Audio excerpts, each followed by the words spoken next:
이름은 거창한데 삶은 이렇게 평범한 사람들이 있죠. 또 반대로 이름은 되게 귀여운데 사회생활을 정말 씩씩하게 하는 사람들도 있습니다. 뭐 누군가는 이름값을 한다고 하는데 사실 이름값 하기 되게 쉽지가 않습니다. 거창한 이름 때문에 스트레스 받는 사람들 참 많거든요. 물론 거창한 이름이 내 삶과 연결이 안 되면 어느 순간 잊어버립니다.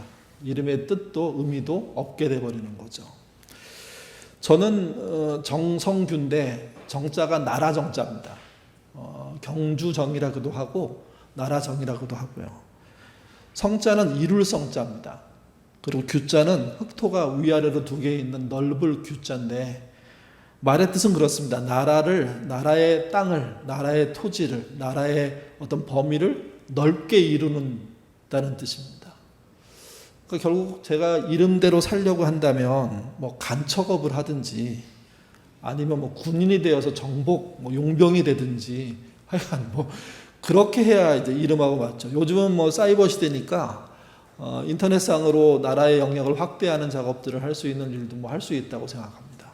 근데 문제는 저는 그런 일과 상당히 관계가 없는, 그러니까 땅과는 전혀 관계가 없는, 오히려 땅에 대해서는 무감각하고 그리고 무관여한 삶을 지금까지 살아왔는데 그런 삶을 이렇게 살게 된 게 아마 이름의 반대로 가려고 한 건지 아니면 이름이 너무 부담스러워서 숨어버린 건지 이렇게 잘 모르겠습니다. 아마 부모님은 이름을 정하면서 그냥 좋은 뜻이니까 라고 생각하실 수도 있고요. 반대로 우리 아들은 정말 이런 사람이 돼야 돼 하는 마음을 가질 수 있습니다. 저희 아버님은 저한테 정확하게 이걸 밝히지는 않으셨는데 그래도 이 땅에서 괜찮은 직업을 하면서 자기 땅 갖고 사는 사람 됐으면 했던 바람이 있었던 것 같습니다. 근데 저는 그렇게는 못 살았습니다. 그러니까 이름이 거창하면 부담스럽게 되죠. 오늘 본문도 그런 이름에 관련된 이야기들이 있습니다. 우리가 사사기를 보고 있는데요. 첫 번째 사사 온니엘은 제가 지난주에 말씀드릴 때 모범적인 사사라고 말씀을 드렸습니다.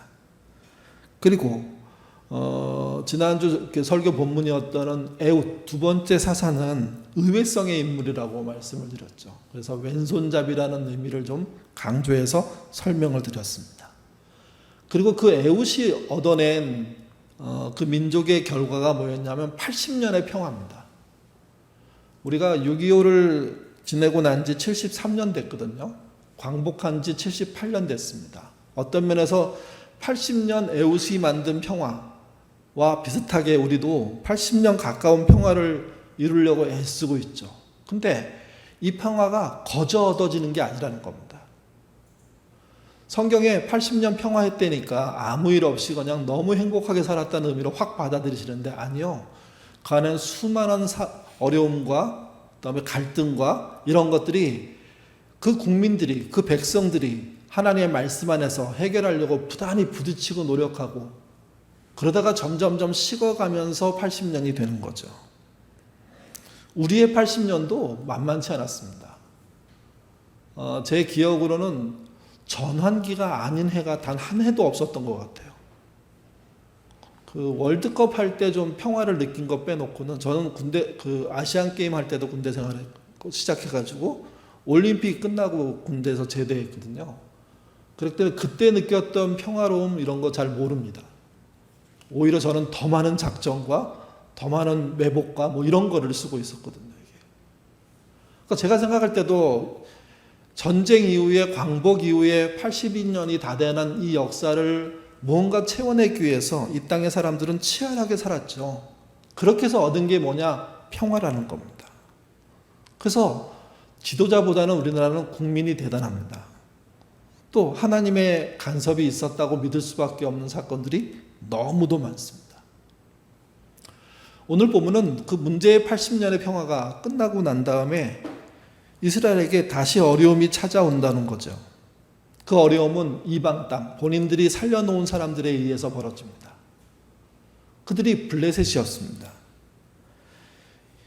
블레셋에 의해서 다시 어려움이 생기자 세 번째 사사가 등장합니다. 그가 이방인인 삼갈입니다. 삼갈의 의외성은 뭐였냐면 이방인이기도 했고요. 또 하나는 소모는 막대기로 적을 600명이나 죽이는, 그러니까 600명만 죽였다는 뜻이 아니라 그 정도로 소모는 막대기 하나 가지고 대단한 일을 해냈던 사람이 누구냐? 삼갈이라는 거죠, 이게. 그리고 하나님을 잘 따라갔으면 좋을 뻔했는데 이스라엘은 그렇지 못합니다. 다시 또 하나님을 따르지 않습니다. 그래서 더 큰 문제가 생긴다는 게 오늘 본문의 시작입니다. 같이 아까 읽었지만 같이 읽겠습니다. 4장 1절부터 3절입니다. 읽습니다. 에봇이 죽으니 이스라엘 자손이 또 여호와의 목전에 악을 행하매 여호와께서 하솔에서 통치하는 가나안 왕 야빈의 손에 그들을 파셨으니 그의 군대 장관은 하롯셋 학고임에 거주하는 시스라요. 야빈 왕은 철병고 구벅대가 있어 20년 동안 이스라엘 자손을 심히 학대함으로 이스라엘 자손이 여호와께 부르짖었더라. 여기 그 사사가 새로 등장하고 그 다음에 하나님의 은혜 속에 평화로 살고 다시 그들이 하나님을 떠나고 또 다시 적의 공격을 받고 다시 또 사사가 도와주고 또 평화의 시대를 보내고 이렇게 흘러가고 있는데 이때 이들이 당한 고통의 연수가 늘어나는 걸 볼 수가 있습니다. 온니엘 때는 8년이었거든요. 에훗 때는 18년입니다. 그리고 금방 얘기했던 드보라가 등장하기 전에 그들이 당한 고통은 20년입니다. 이게 무슨 말이냐면 우리의 삶 속에 최초의 실수나 최초의 범죄에 대해서는 하나님의 은혜가 넘친다면 그 다음 범죄, 그 다음 실수, 잘못에 대해서는 더 많은 책임이 주어진다는 것이고 그것이 길이로 표현되고 있다는 겁니다. 8년, 18년, 20년이 되고 있다는 거죠. 이 말은 더 누적되어서는 안 된다는 겁니다. 왜 그러냐면 그 누적의 끝이 뭐냐면 파멸이거든요. 붕괴거든요, 완전히. 다시는 회복되지 않는 것으로 무너지는 거거든요. 근데 어쨌든 사사기의 이야기 속에 등장하는 이스라엘은 처음 8년의 고통을 하나님의 도움으로 이기더니 다시 추락해갖고 18년의 고통을 다시 이겨야 되는 어려움에 빠지고 다시 20년의 고통을 당하는 일들이 벌어졌다는 거죠. 이것은 영적으로도요, 무뎌진다는 의미입니다. 처음에 어려움을 당해서 하나님께 매달릴 때는 그 기간이 짧았는데 이게 쌓이고 계속해서 반복되면 뒤로 갈수록 무뎌지는 시간들이 길어지고 냉담하고 회피하는 삶들이 길어진다는 거죠. 그래서 이 삶은 중단돼야 됩니다.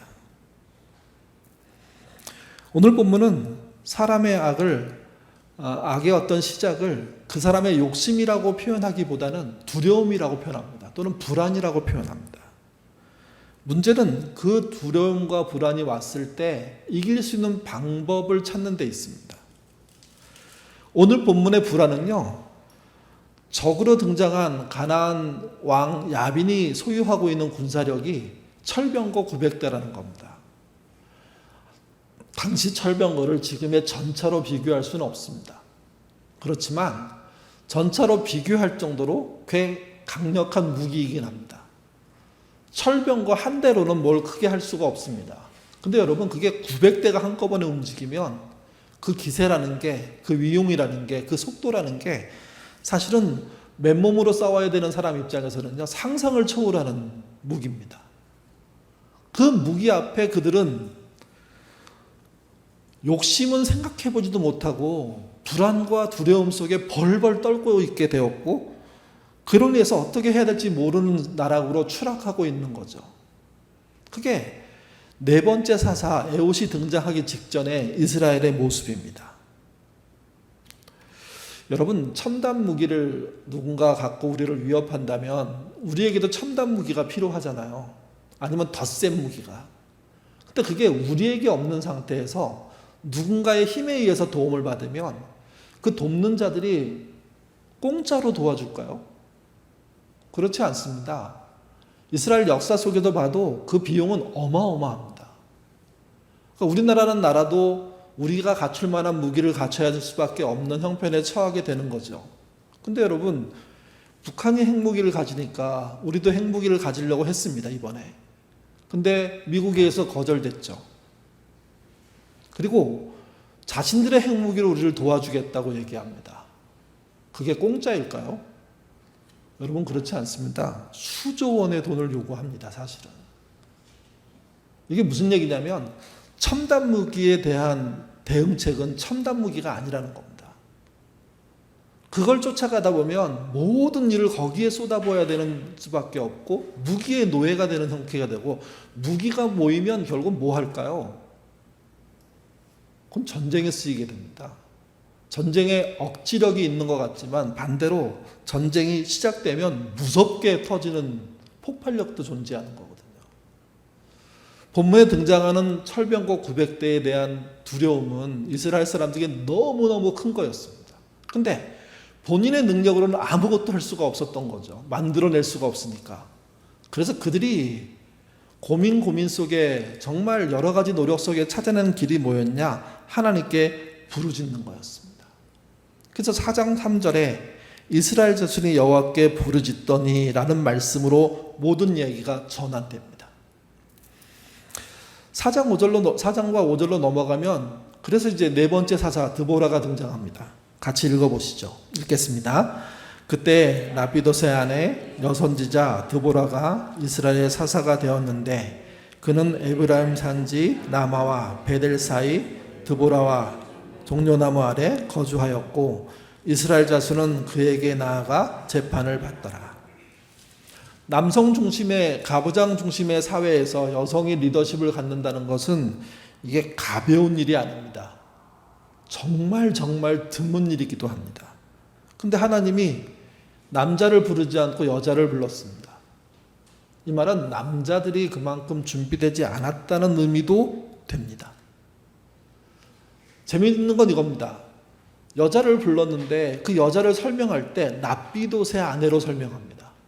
그러니까 납비돗이라는 남자의 아내인 여자 드보라가 사사가 됐다는 이야기죠. 그래서 학자들은 이게 좀 이상하다고 얘기합니다.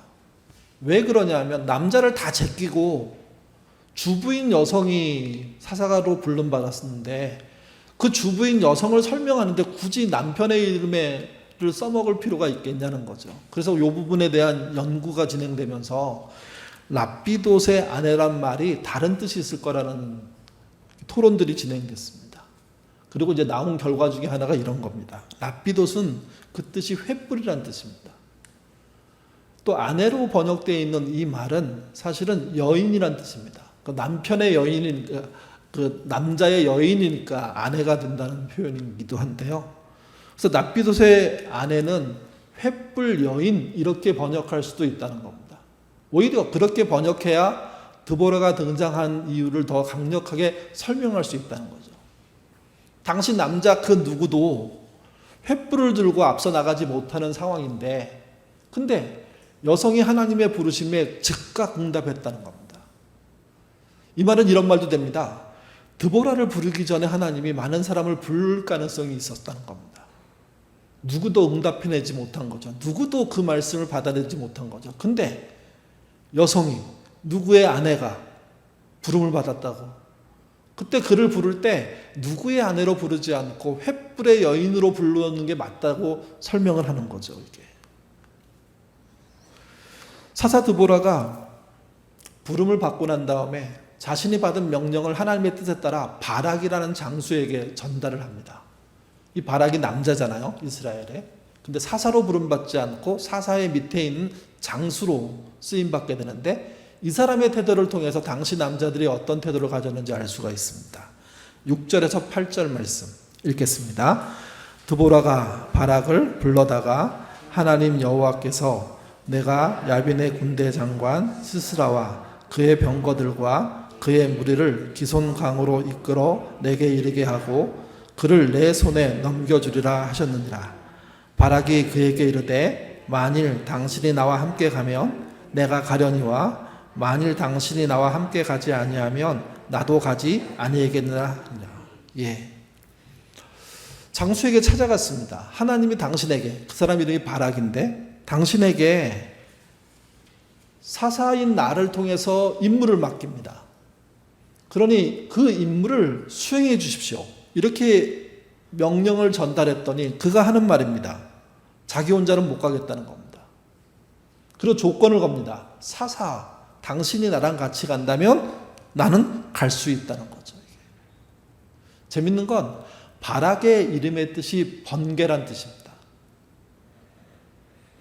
사사로 부름받은 사람이 자기를 택했고 하나님이 그 사람을 바락을 택하게 했고 번개처럼 일하기를 바랬는데 전혀 그렇지 않은 상태의 인물이 바락이었던 거죠. 이게. 요즘 은 이런 식으로 얘기할 수 있습니다. 엄마가 함께하지 않으면 아무것도 못하는 자녀. 여러분 이거 초등학생만 그러지 않습니다. 중고등학생만 그러지 않습니다. 직장인도 그렇답니다. 저희 아이들 직장 다니는데 저희 아이들도 뭐 훌륭하게 큰 건 아니지만 직장 동료의 얘기들을 조금씩 들을 때마다 그래? 그런 일도 있어? 되게 우스운 일들이 초등학교나 중학교에서 벌어질 만한 일들이 직장에서 벌어지고 있습니다. 엄마가 다 해결해주고 엄마가 부장, 이사 다 만나고 막 진짜 깜짝 놀랄 일들이 엄마들 대단하더라고요. 이게. 또 이거는 돈이 없으면 아무것도 할 수 없는 신자와 같습니다. 신앙이라는 게 돈하고는 연관되어 있을 수밖에 없다고 믿을 수도 있지만 반대로요, 아무 연관도 없이 갈 수도 있는 게 신앙입니다. 누군가는 많은 물질로 일을 하지만 누군가는 단 한 푼의 돈도 없이 일합니다. 그런데 하나님의 뜻이 이루어집니다. 문제는 뭐냐면 돈 없이는 신자의 삶도 없다고 생각하는 형태가 이 바락이란 삶을 통해서 보여진다는 거죠. 또 목사 없이면 아무것도 못하는 교회. 민주적인 교회를 하면서 가장 큰 어려움은 교우들끼리 일을 벌리기를 바라는 겁니다. 대안을 찾아가자는 겁니다. 내일인가요? 평신도 교회를 위한 이렇게 특별한 세미나가 열립니다. 좀 많은 사람들이 그런 데 가서 배웠으면 좋겠어요. 그래서 목사 없이도 교회를 할 수 있다는 생각들을 가져야 하고 목사 있는 교회, 목사 없는 교회 이게 연합해 갖고 일을 할 때 훨씬 더 건강해질 수 있는 거거든요. 근데 문제는 신자 중에 교인들 중에 교회 중에 너무나 많은 교인들이 목사 없이는 교회가 안 된다고 생각하는 그런 잘못된 생각을 갖는다는 겁니다. 바락이 이름의 뜻이 번개라고 했죠. 근데 번개다운 기백이 없습니다. 하나님이 번개처럼 그 사람을 던지면 그가 번개의 역할을 해야 되는데 그렇지 못합니다. 오히려 변명합니다. 오히려 조건을 겁니다. 이게 불안한 번개이고 두려움에 쌓인 번개 아닙니까? 두려움에 쌓인 번개를 가지고 뭐 하겠습니까? 당시 남자들이 빠져 있었던 상황을 표현하고 있는 겁니다. 그래서 드보라라는 인물을 하나님이 부르실 수밖에 없었습니다. 또 불러야 문제가 풀리는 게 되는 겁니다. 변명하고 사사 당신이 나랑 같이 가지 않으면 못 가겠습니다. 이렇게 바락이 말하자 드보라를 통해서 하나님이 말씀하십니다. 그게 오늘 본문 전체의 요지 중에 하나입니다. 9절 같이 읽겠습니다. 이르되 내가 반드시 너와 함께 가리라. 그러나 내가 이번에 가는 길에서는 영광을 얻지 못하리니 이는 여호와께서 시스라를 여인의 손에 파실 것임이니라. 번개다움이 안 나타나자 하나님은 번개를 쓰시지 않기로 결정하셨습니다. 네가 일은 할 거다. 그러나 그 일의 결과로 네가 칭찬받지는 못할 거다. 그리고 이 본문에서는 의외성을 하나 다시 드러냈는데 사사도 여자지만 이 모든 일의 결과가 여자에 의해서 종결될 거다. 이렇게 표현합니다. 왜 신자들이 영광을 못 받는 삶을 사느냐? 자신들이 직접 하지 않기 때문입니다. 누군가를 시키기 때문입니다. 누가 대신 해주기를 바라는 겁니다. 누군가에 맡겨놓고 본인을 잊어버립니다. 심지어 자신에게 정말 중요한 기도임에도 불구하고 기도를 누군가에게 맡겨놓고 본인은 기도하지 않고 좋은 결과가 나오기를 기대하니 영광을 스스로 걷지 못하는 일들이 벌어지는 거죠. 우리 교우들 중에 정말 기도의 응답이라고 할 수밖에 없는 일들의 연속을 경험한 분들이 참 많습니다. 점점 좋아지는 20년 동안의 시간들을 이렇게 지켜봤을 때 이분은 정말 노력도 대단했지만 기도도 참 중요했다 라고 말할 수밖에 없고 저만 그렇게 생각하는 것이 아니라 그 본인들도 그렇게 생각하게 됩니다. 내 능력으로는 할 수 있는 게 한계가 있었는데 하나님은 하셨다고. 여러분, 큰 예배당을 지어놓고 하나님이 하셨다고 말하는 그런 식의 것이 아니라 자기의 일상을 놓고 순간순간의 결정을 놓고 하나님이 하셨다는 것을 이야기할 수 있는 신앙, 그게 영광을 돌리는 거고 영광을 받는 신앙이거든요. 이게 문제는 그렇게 못 되는 이유가 이 본문에서는요, 불안이라는 겁니다. 두려움이라는 겁니다. 실제 이제 여인들에 의해서 전쟁이 벌어집니다. 15절, 16절 읽겠습니다. 여호와께서 바락 앞에서 시스라와 그의 모든 병거와 그의 온 군대를 칼날로 혼란에 빠지게 하시매 시스라가 병거에서 내려 걸어서 도망한지라. 시스라의 온 군대가 다 칼에 엎드러졌고 한 사람도 남는 자가 없더라. 철병거가 900대면 칼 한 자루로 그걸 어떻게 이깁니까? 방법이 없죠, 사실은요. 첨단 무기로 쏟아붓는데 옛날 무기 하나 들고 나가서 막아낼 수 있다는 건 상식에도 부합되지 않습니다. 그러니까 우리나라의 군사력이라는 것도 적이 첨단 문제를 가지면 우리도 가져야 되는 당위성이 생길 수밖에 없는 거죠. 근데 그렇지 않고 우리의 무기는 형편없는데 그 첨단 무기와 싸워, 이렇게 말할 수는 없으니까 군사력 강화라는 걸 할 수밖에 없죠. 근데 본문은 정말 의외적인 이야기를 합니다. 세상에는 있을 수도 없는 이야기를 합니다. 첨단 무기로 달려드는 그들을 향해서 성경은 칼을 들고 나가서 싸웠는데 그 칼에 의해서 첨단 무기가 혼란에 빠져버렸다고 얘기합니다. 그래서 그들이 병거에서 내려가지고 도망쳤다는 거죠.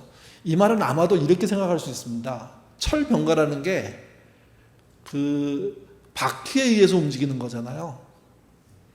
그 바퀴를 철제로 어떻게 해서 부러뜨리거나 망가뜨리는 일들이 동시다발적으로 벌어졌다는 의미가 될 수 있습니다.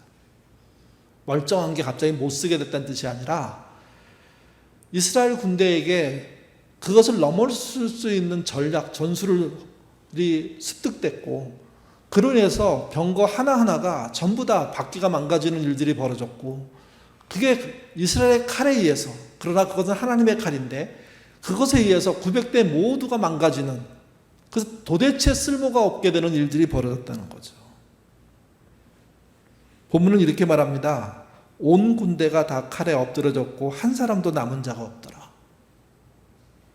완벽하게, 완전하게 이겼다는 겁니다. 그래서 시스라가 도망칩니다. 그 어느 집으로 들어갑니다. 그곳에서 분명히 그 집에 가장도 속에 있고 가장의 아내 야엘이라는 사람이 등장하게 되는데 그 야엘이 그 시스라를 숨겨줍니다. 용맹스럽던 블레셋의 장수가 한 집의 여인의 품 안에서 안녕을 누려야 되는, 안심해야 되는 이런 모습으로 확 쪼그라드는 걸 볼 수가 있습니다. 근데 그 집이 이스라엘 편인 거죠. 성경은 이렇게 말합니다. 모세의 장인 집이라고. 모세의 장인 집이 아니라 모세의 장인 식구들의 집인 거죠. 그 집에 들어가가지고 결국 그 집에 안에 들어간 게 가서 잘 숨었다고 생각했는데 결과는 전혀 다릅니다. 저희 옛날에 그 성경 통독대를 중고등부 때 할 때 어떤 여자 우리 그 고등학생 같은 그랬는데요. 이 본문을 못 읽었습니다. 너무 잔인해서. 한번 같이 읽어볼까요? 잔인한 성경에 이렇게까지 써야 되나 할 정도로 참 무시무시한데요. 같이 한번 읽겠습니다. 그가 깊이 잠드니 헤벨의 아내 야엘이 장막 말뚝을 가지고 손에 방망이를 들고 그에게로 가만히 가서 말뚝을 그 관자놀이에 박음에 말뚝이 꿰뚫어 땅에 박히니 그가 기절하여 죽음이라. 이 말 자체가 의외성 투성입니다. 텐트에 말뚝을 뽑는 것까지는 이해가 돼요. 그걸 가지고 들어가서 장수인데 아무리 패전하고 숨어서 어떤 당장 위기를 넘기려고 하는 사람이라고 하더라도, 그가 잠들었다고 하더라도 그 사람 이마에 관자놀이에 그 팩을 박을 수 있다는 것, 그것도 그 팩이라는 게 요즘처럼 말하는 텐트 팩이 아니라 그야말로 이따만한 나무 팩인데 그걸 거기다 박을 때까지 그 사람이 아무 반응도 못하고 있다가 죽었다? 이 전체가 의외성을 말하는 겁니다. 벌어졌겠지만 참 납득하기 어려운, 장수가 이렇게 죽는다고? 철병거로 900대나 운영할 수 있는 능력과 힘이 있는 사람이라면, 그 장수라면 개인적인 육체적인 힘도 어마어마할 건데 그가 잠에 빠졌다는 이유 하나 때문에 이렇게 죽는다고? 근데 그렇게 죽었다는 이야기를 본문이 하는 거죠, 이게. 바락은 번개라고 말씀드렸습니다. 여러분, 드보라는요, 벌이란 뜻입니다. 우리가 말하는 꿀벌, 벌입니다, 뜻이. 야엘은 무슨 뜻일까요? 염소란 뜻입니다. 그래서 설교의 제목이 번개가 아닌 벌과 염소라고 말씀을 드린 겁니다. 남자가 아닌 여자라는 것보다 훨씬 강하게 좀 말씀드리고 싶어서 한 겁니다. 남자의 이름을 지을 때 번개처럼 용맹하기를 바라고 지었을 겁니다. 근데 반대로 여자의 이름을 지을 때는요, 생활에 필요한 역할을 하는 존재로서 부지런히 일해라, 집에 도움이 되라, 염소처럼 살아라, 이렇게 지었는데 결국은 나라를 구하는 문제에서 번개는 아무 역할도 하지 못하고 벌과 염소가 모든 역할을 감당했다는 거죠, 이게. 번개가 하지 못한 일을 벌과 염소가 했습니다. 근데 이게 벌과 염소의 실력이 아니라 하나님이 하셨기 때문에 가능한 겁니다. 성경이 보여주는 믿음이라는 것은 그래서 믿음이 세상을 이기고, 믿음이 돈을 이기고, 믿음이 실력을 이기며, 믿음이 이 땅에 있는 것을 이긴다고 얘기합니다. 물론 믿음 있고 실력 있고 돈이 있다면 더 좋겠죠. 그러나 그게 없다고 하더라도 믿음만으로도 충분히 이길 수 있다는 이야기를 하고 있는 겁니다. 또 이런 말이 됩니다. 하나님 앞에는 번개나 벌이나 염소나 다 똑같다는 겁니다. 당신이 쓰시기로 마음먹고 당신의 뜻을 따라오는 자에게 역사하기 시작한다면 번개도 벌도 염소도 다 알맞게 쓰일 수밖에 없고, 그 능력은 우리가 생각하는 것보다 상상 이상이라고 얘기하고 있는 거죠. 그래서 믿음이 이긴다는 말이 맞다는 게 오늘 본문의 이야기입니다. 두려움이 한참 이렇게 있을 때 짧게 읽은 글입니다. 두려움을 이기려면 어떻게 해야 되느냐 하는 이야기를 하고 있는 글인데요. 이렇게 시작됩니다. 예전에 나는 가진 것을 잃을까봐, 혹 갖고 싶은 것을 얻지 못할까봐 두려워했다. 머리카락이 빠지면 어쩌나. 사실은 저는 이 글에 갑자기 마음이 확 동의가 됐습니다. 저 어렸을 때부터 머리카락이 진짜 빠지면 어떡하나. 우리 아버지가 그러신데 나는 안 그럴걸? 이렇게 확신했는데 유전의 법칙대로 안 가는 거예요. 이게 뭔 이상한 게 지금 작동하고 있으니까, 머리가 빠지니까.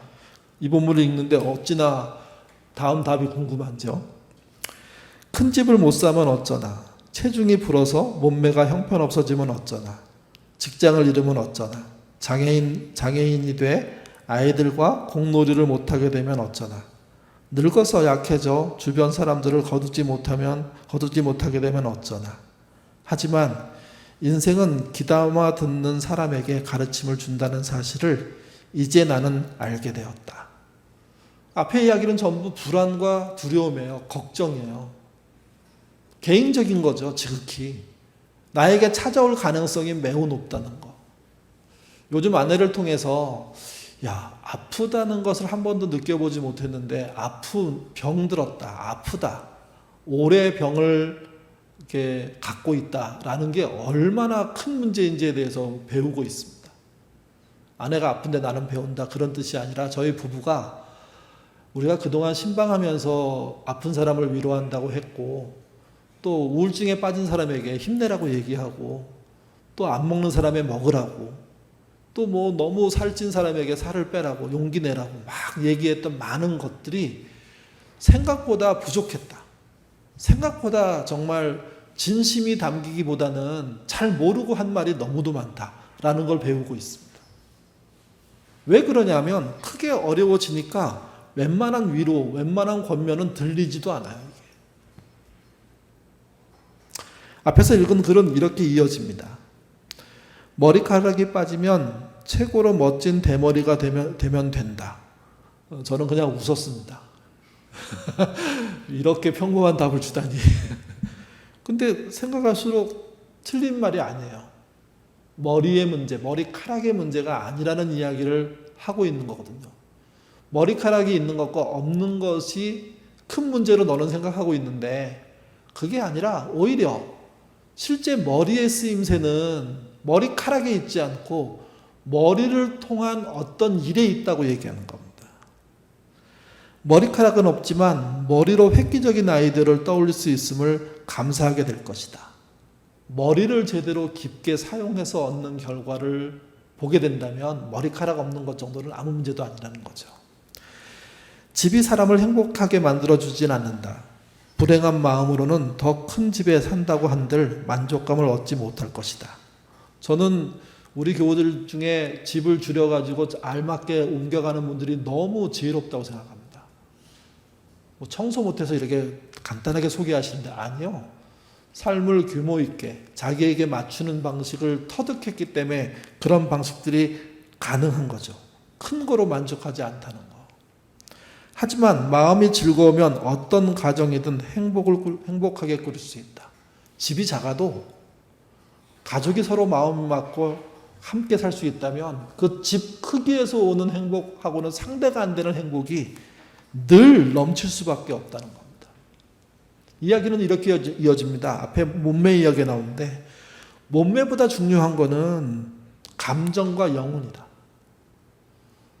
몸매를 이쁘게 가꾸어서 저희 예꿈도 바로 옆이 필라테스 거기 정말 늘씬한 분들이 희한한 복장으로 맨날 다녀요. 이게 우리 예꿈터를 옮겨야 되는 거 아닌가 할 정도로 이상한 복장이 너무 많아요. 그분들 진짜 아침 7시부터 저녁 막 11시까지 운동하거든요. 또 거기 원장님은 진짜 자신감이 넘치는 분이에요. 거기에 사람들이 얼마나 많은지요. 근데 여러분 다 아시는 것처럼 몸매가 훌륭해도 감정을 잘 쓸지 못하는 사람, 영혼의 깊이를 못 느끼는 사람, 그 사람은 불행할 수밖에 없다는 겁니다. 여기 장애 얘기도 나옵니다. 장애를 입어가지고 자식에게 건강한 아빠의 모습을 못 보여주면 어떡하지? 건강한 엄마의 모습을 못 보이면 어떡하지? 그러면서 예를 들어요. 이게 미국의 이야기 같은데 미국 사람들이 야구를 좋아하거든요. 그래서 아빠가 아이한테 해주는 일 중에 가장 좋은 일이 뭐냐면 야구하면서 야구를 가르쳐주고 야구를 통해서 놀아주는 거예요. 그리고 아이가 좀 이제 볼을 던지기 시작할 때 커브라는 거, 그러니까 직구를 던지는 거 말고 여러 가지 변화구들을 하나씩 가르쳐주면서 이렇게 던지는 거야, 이렇게 해봐 하는 모습을 하는 게 아빠의 보람이라고 그들이 느끼거든요. 근데 장애를 얻으니까 그걸 하지 못하지 않습니까? 근데 두려움을 이긴 사람은 장애를 겪는다고 하더라도 육체적으로 볼을 던져서 커브를 못 만들지만 인생의 커브길에 대해서는 충분히 설명할 수 있다는 겁니다. 예측하지 못한 직선길이 아니라 흔들리는 길, 굽은 길, 심지어 땅으로 처박히는 길에 대해서 자기 인생을 통해서 충분히 내놓을 수 있는데 그게 커브를 가리키는 것보다 훨씬 더 큰 교훈을 줄 수 있다는 이야기를 하는 겁니다. 또 이야기 속에 노인이 나옵니다. 노인이 되면 가끔 정신이 흐려지죠. 기억력이 없어지죠. 세상에서 치열하게 살다가 살 수가 없게 됩니다. 그렇게. 그러니까 그 우리 교우들도 어르신들 중에 많은 사람들이 외롭다고 말씀하시고 빨리 하늘나라에 갔으면 좋겠다고 말씀하세요. 힘드니까, 어려우니까. 근데 여러분, 정신이 흐려지고 기억력이 없어지고 그래서 세상에 치열한 삶을 못 산다고 해서 이 땅에 노인의 역할이 없다고 말할 수 없습니다. 노인의 격려, 노인의 응원, 강한 신념을 알려주는 그런 지조 있는 말씀, 깊은 사랑, 기도, 이것들이 영혼의 힘들을 불어넣어 주거든요. 이번에 인도네시아 가는 분들에게 많은 사람들이 지지하고 후원해 줬거든요. 인도네시아 간 분들이 얘기했습니다. 깜짝 놀랐다고. 이 정도의 관심이 우리 교회에 있는지 몰랐다고.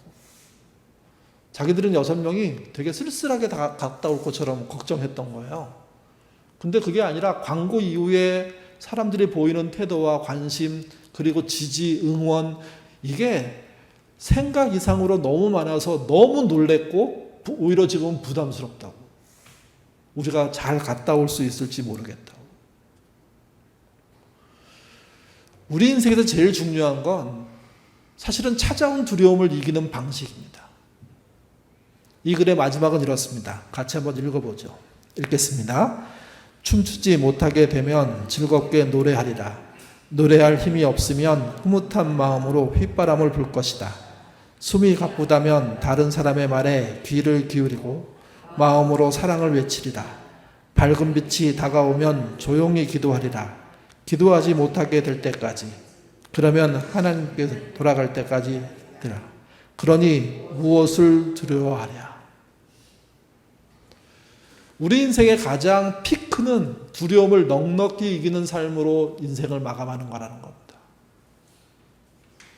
오늘 본문 시작할 때 말씀드렸습니다. 이스라엘의 가장 큰 문제는 적군의 첨단 무기를 보고 두려움에 빠져버린 겁니다. 할 수 없다고 생각한 겁니다. 많은 남자를 불렀던 것 같습니다. 누구도 대답해 묻지 못합니다. 번개라는 이름을 가진 사람도 이상한 소리를 합니다. 하나님은 모든 남자가 도망칠 때 한 여성을 불러내셨습니다. 그 여성의 이름의 뜻은 벌이란 뜻입니다. 벌 한 마리 정도밖에 역할을 못하는, 그러나 부지런한 게 그의 장점인 그런 여성이 등장하더니 그 여성에 의해서 이스라엘 역사는 새롭게 쓰여집니다. 사사드보라는, 그래서 그 모든 문제를 평정하고 새로운 평화의 시대를 열었다는 게 오늘 본문의 말씀입니다. 우리의 가장 큰 적은 그래서요, 불신앙이기도 하지만 두려움입니다. 불안입니다. 그 불안을 믿음으로 이기는 방법을 찾아내는 게 신앙생활입니다. 그 불안을 넘어서서 갈 수 있는 길을 가는 게 신앙인 겁니다. 불안에 내가 쪼그라드는 것이 가장 큰 실패입니다. 사랑하는 성도 여러분, 그 불안을 이길 수 있는 것은 본문의 이야기를 토대로 할 때는 하나님밖에 없습니다. 시편 42편 5절과 11절에 반복되는 말씀이 있습니다. 설교에는 없어서 제가 읽어드립니다. 내 영혼아, 내가 어찌하여 낙심하며 어찌하여 내 속에서 불안해하는가. 너는 하나님께 소망을 두라. 나는 그가 나타나 도우심으로 말미암아 내 하나님을 여전히 찬송하리로다. 불안을 이기는 방법은 하나님께 소망을 두는 방법 말고는 없다는 겁니다.